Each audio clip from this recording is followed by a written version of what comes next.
and good evening. There we go. What's going on? What's up? Everything is everything. Your boy is actually still at work, Oh, obviously. okay. Nah, it's cool. Like, I'm here, though. You feel what I'm saying? I'm just letting you Listen, know that we that's tapped in. dedication right there. Multitasking. Okay. Look, that's how I do it for the craft. You understand what I'm saying? Listen, You know what I'm saying? Look, gotta stay down for the culture. I see you. I see you. but that's how you stay independent, right? You stay independent by having a significant income so that you can invest in your music on your own without the need for investors or label funding, right? So Period. this is me Period. doing that. Listen, I didn't even introduce him yet, and he just already spitting facts right off the gate. Like, come on, man. All right, we're gonna get it started. What's up? We're at the Link Live. I'm your host tonight, Katana Carmen, and it is my pleasure to interview Wes Lee The Wordsmith. Give some noise. Woo! How you doing? I'm doing well. I'm doing very well. Long day, productive day, but another great day, to have an opportunity to accomplish things. You know what I mean? Yeah. And listen, I mean, I feel that it was a long day at work, but it was a great day, great to accomplish. And it's gonna be an even greater day tomorrow, so I can't even wait. That's it. All right, so we're gonna get into this interview. How was your week? How you feeling? Like I said, feeling great. Every day is just another day that builds on top of the previous day, and it always feels good to overcome challenges throughout the week.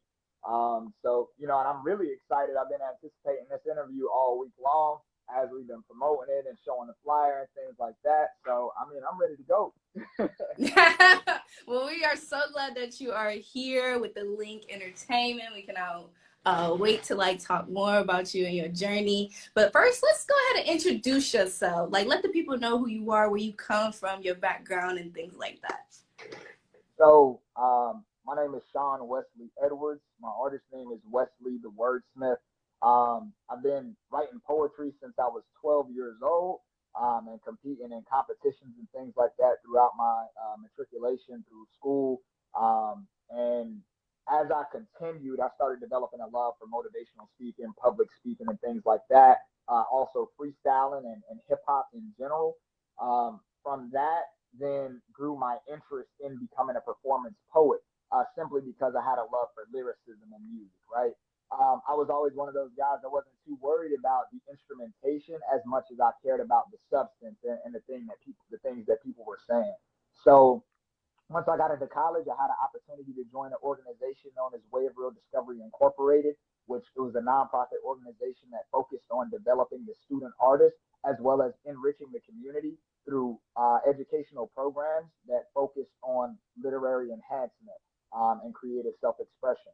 After a few months in the program, I had the opportunity to take a leadership role as the president of that organization, and I was the longest running president of that organization at about 3.5 years. And the organization seen significant growth under my leadership. At this current point in time, I'm still affiliated with the organization through developing and mentoring their current leadership and whatever new leadership that does step into those roles, whilst also allocating a percentage of my salary to fund scholarships for them moving forward. Oh, wow.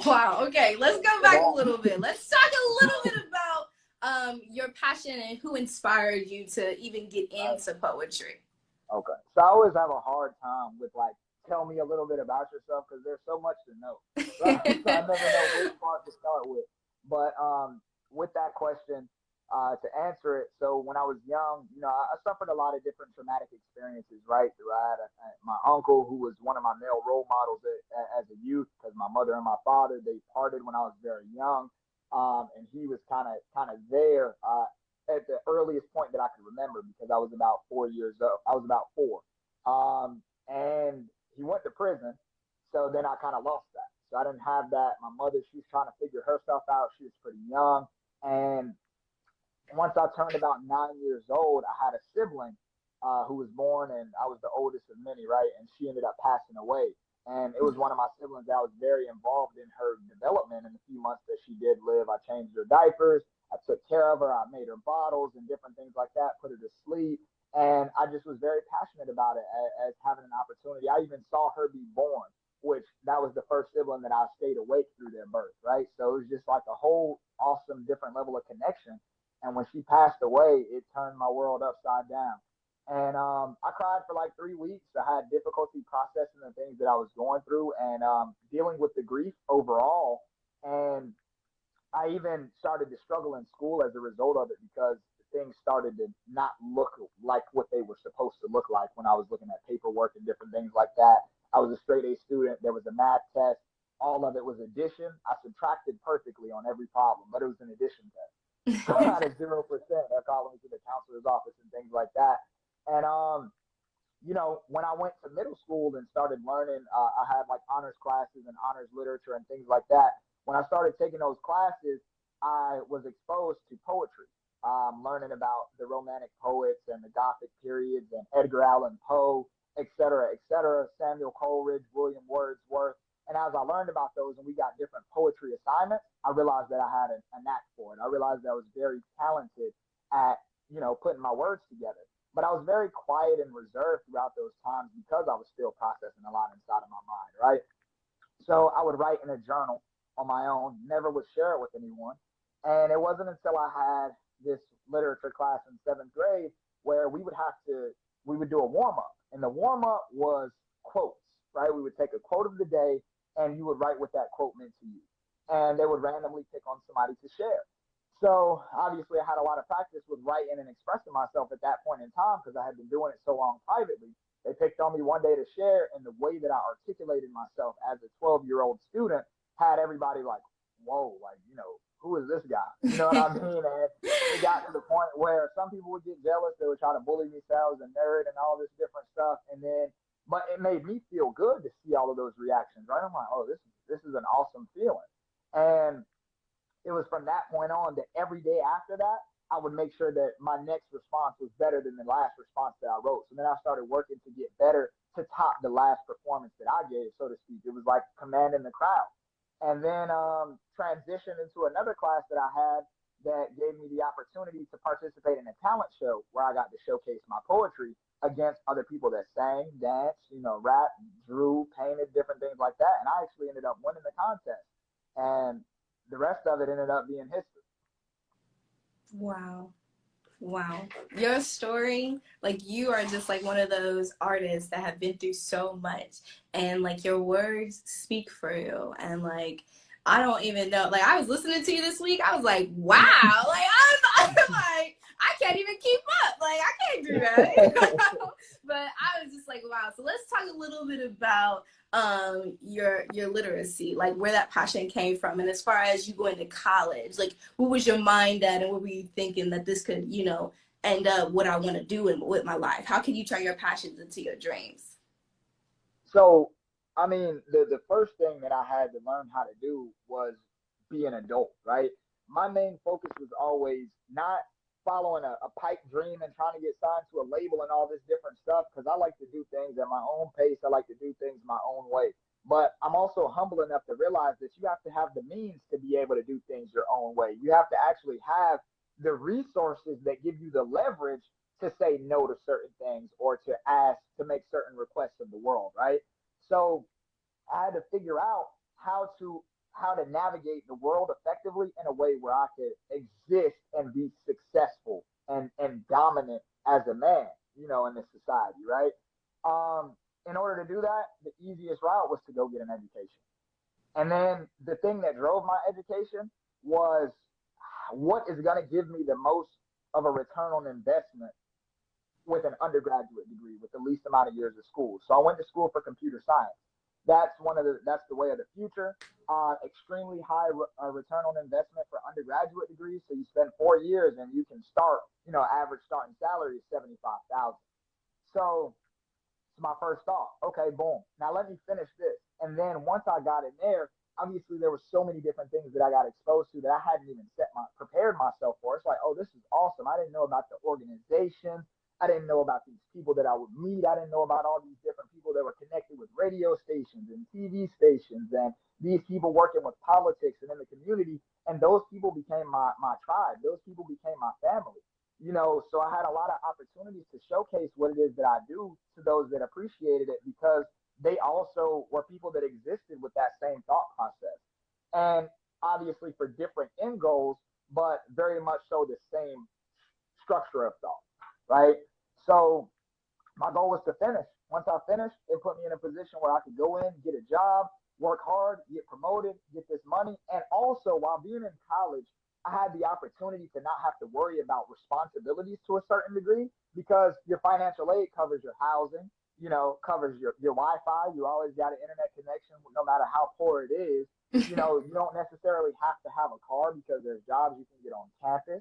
You can go to the gym on campus. Your food is already accounted for. So I had an opportunity to literally just spend time dedicated to cultivating my craft. So I started figuring out ways to invest in studio equipment inside of my dorm, and then I started recording myself. I started learning how to mix and master all of my music on my own. Obviously very rough at first, but as I went through it and what you've heard today, in the Coke Deluxe, I actually recorded and audio engineered all that stuff myself. Wow. So not only is you smart with the books, you also good with the words. You little wordsmith. Okay. So listen, he just dropped some gems. He knew what he had to do to get through it. And like that's something that we all needed to hear, honestly. So thank you for that. Going into next, talk about a little bit more of your college years. Did it get difficult at times when you're studying and you're trying to pursue your passions at the same time? Did that kind of rock with your world a little bit as far as you really wanting what you want out of life? As my mom would tell you, I'm one of those people that's like, I'm kind of not gonna say a glutton for punishment, but I am definitely okay with getting beat up to get to the things that I want. Right? I'm okay with taking the punches. I'm okay with struggling a little bit. My life has not been easy at all at any point in time, and it wasn't easy when I wasn't working for anything. So when there is a target that's beneficial to me, oh, there's no limit to the things that I'm willing to endure in order to accomplish those things. So yes, things always get hard. Things are still hard right now, regardless of the amount of success that it appears that I have or the success that I have gotten. At each level that you get to, the challenges that you face are just different. That's literally it. The challenges that you face are now different. You got to think about it like this. Like a lot of people, they talk about cryptocurrency these days, right? They're talking about investing. They're talking about things like that. Well, guess what changes if they get more money? The amount of money that they invest in these things. So they have more money, but now they're taking more of that capital and investing it in something that is not going to say a gamble, but it is kind of like it's a gamble. It's a strategic gamble, right? You put your money in there, and let's say that the markets have an awful day and your capital gets wiped out in that investment. You might have $100,000. You might have put 90,000 into an investment hoping for a large return. Markets have a bad day, and then now you just lost 70K. You're struggling now. Yeah. Not saying that that's an intelligent way to deal with it, but I used an extreme example to just show that, there. So yeah, it's a struggle all the time. It's a struggle every day. But the way that I look at things is there's always going to be things that try to break you. There's always going to be things that stress you out. There's always going to be external stimuli that we have to process, right? But it's not until we process it as something that impacts us negatively that it becomes something that impacts us negatively. Right. Wow. All right. So let's talk about your new music video. Well. Huh? I did no, you did. You did answer it. You're doing good. You do talk a little fast like you rap, but I'm getting everything. I promise. So let's talk about the new music video that just came out, Flying Lotus. Tell me a little bit about that creative and where that kind of came from. So literally, I was chilling, minding my business. You dig what I'm saying? And I was just putting the final touches on a mix for it. And one of my boys, Dendrick, he's an SSU alum as well, and he also, I think he just got a master's degree from SCAD, but he is a videographer and photographer, and he lives in California right now. So I just was going on Instagram, and you know how you go to the next story like automatically, and I saw on his story that he was like, his location said Savannah. I'm like, oh, you in Savannah? I DM him. He's like, yeah, bro, whatever. I'm like, hey, let's link. Let's shoot some content. Like, push up. He's like, all right, say no more after I get done shooting this wedding. I'm going to push up. So when he was about to be on the way, my girl Chev, 333 Vision, she's also an incredible visualist. I'm like, okay, well, he's coming. I want to have as much creative feng shui going on as possible. So let me see if she's available too. So I call her, and she's like, oh yeah, bro, I'll pull up. So she pulled up. So now I have two incredible visual artists present right there. And then the wordsmith. You already know what it is. So, so Okay, my inspiration for the day was kind of like on some common type time. I was thinking on some common like inner city type vibe, whatever, whatever. So I had put my outfit together before they came, and I'm trying it on. I'm like, okay, this is perfect. So then, as I'm thinking of a location, I thought, my tattoo artist, I know he had a shop, and I had never been to his new shop since he opened it. But it's like an art gallery. So that's my boy Art by Zay Gallery and Studios. Um, I called him. I'm like, hey, bro, you got time right now? Can we push up to the art studio and just kind of mingle with you and then potentially use it to shoot some content, et cetera, et cetera? Yeah, man, push up. So we all jumped in the car. We drove over there. And once we got in, we're like, okay, what are we going to shoot? We literally just had no idea. So as I'm just playing through different songs that I had in my phone, and I'm like, listening to it. And literally, the thing that everybody got caught on with that song in that setting was where I said, my beauty will never be tainted, regardless of the pictures they painted. They ain't the artist. I'm a shine in the sky with reflections in the water. That's the starfish. Only jaded when it's jasmine on my carpet. Bring the flames, I pulled the arson, I sparked it. And when they wanted smoke, it turned to conversation. Young stars align with a purpose that is a constellation. And literally, as it started, right, my beauty will never be tainted, regardless of the pictures they painted. They ain't the artist. And that was literally the line that captured everybody's attention in that setting, because they're like, yo, this is the art gallery. Paintings all over the place. And Zay is the one that painted a lot of the paintings, as well as some other featured artists that are in there. So once they heard that line, they latched onto it immediately. They're like, yo, go with that song. Let's shoot that.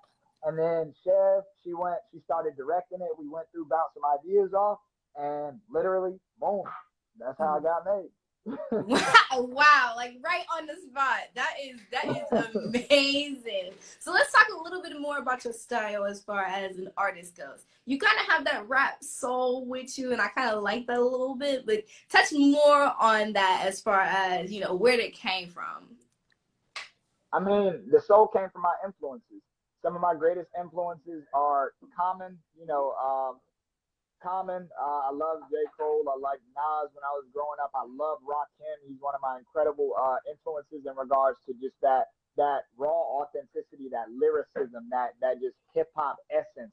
I loved Wu Tang. I learned a lot from studying all those different artists, and even Lil Wayne is somebody that I used to listen to when I was still listening to stuff on a cassette, or on an 8 track or on a Walkman. All of those different phases that I went through. Those are the people that I was listening to.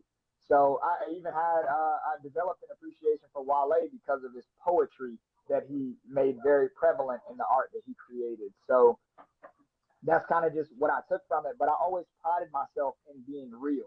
I always prided myself in being authentic and being the most authentic representation of who I am, regardless of the environment that I was in. Because I hate to see people conform to an environment and lose themselves within it. Oh wow. Do you got any thing coming up like that we should be on the lookout for? Any upcoming songs or videos? Man, if you ain't listened to the Coke Deluxe, that's 17 tracks of pure, raw, authentic soul present in that project right there. So y'all go listen to the Coke Deluxe, out everywhere. You got Flying Lotus out on YouTube. Memory Lane is out on YouTube. Video I did for Savannah State University. We Are Rising, Richard R. Wright. That's on YouTube. Everything is beautiful, magnificent. Music video is definitely on the way. I'm not going to tell you which ones I'm recording music videos to yet, because I wanted to be a little bit more interactive. However, it's definitely some dope things coming. A lot of interviews and stuff, and press releases that have come up though. So definitely check me out on Google if you haven't looked on there already. And a couple of dope features as well could be on the horizon soon. So the best advice that I can give to everybody is tap in and stay tuned. Tap in and stay tuned. Y'all heard that. Well, thank you so much for joining the Link Entertainment tonight, Wes Lee The Wordsmith, and we cannot wait to hear the more witty words you got is cooking. I'm gonna be looking. So Look, trust and believe. Before you conclude though, I know you were saying you was listening to some things. What is your favorite song so far that you've heard? My favorite song? Yeah. It is probably Lotus. The Lotus? music. Like I was watching the music video over and over and over again. I was like, listen, let me find him on Apple Music. Right. Add to the playlist already. Well, what line do you resonate with most off of the song? I like the beginning where you came in and said, never losing balance like a gymnast with a gold medal. Yes. I was like, what? Like that, like the first 10 seconds, I was like, oh, okay. I don't know who I'm interviewing. I don't know who I'm working with. This ain't no regular artist. I see. You understand me? Yes. Listen, I can understand you. That's why I said you talk a little fast, kind of like you rap, but I could definitely understand you. I could definitely understand you. And it flows. It all flows. Like your flow, it just all goes together. This ain't no hobby. This ain't no just an art. This is a lifestyle. And that's one of the things. I translate my personality into my music. Who I am is heavily represented in the music. That's why, like you said, my voice sound like it sound when I rap. My flow sound like it sound when I rap. You can hear my beard in the music. You understand what I'm saying? Like that's how raw it is. Yes. Well, tell the people where they can follow you. Let them know what music platforms you're on, just so everybody can go and check out Wes Lee The Wordsmith, y'all. Like she said, Wes Lee The Wordsmith, everywhere on the internet, digitally and in person.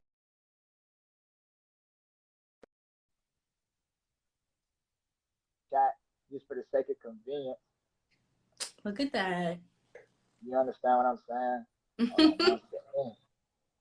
So Wes Lee The Wordsmith, drop it in the chat right now. If you type that in Google, you'll see all of the new most recent press releases, and you'll see my artist profile as well at the top, where you can find all of the links to my latest music. Coke Deluxe is out now. Definitely tap in with me. Let me know how y'all feeling about that. Add me to your playlist and tell your mama's mama that the Wordsmith is somebody that she could vibe with. You understand what I'm saying? You understand? Get down with it. Tell your mama's mama and her mama that she can get down to it. Well, thank you so much for joining us. Thank you. I was about to say the same thing. Thank you so much for having me. Of course. Be blessed. You as well.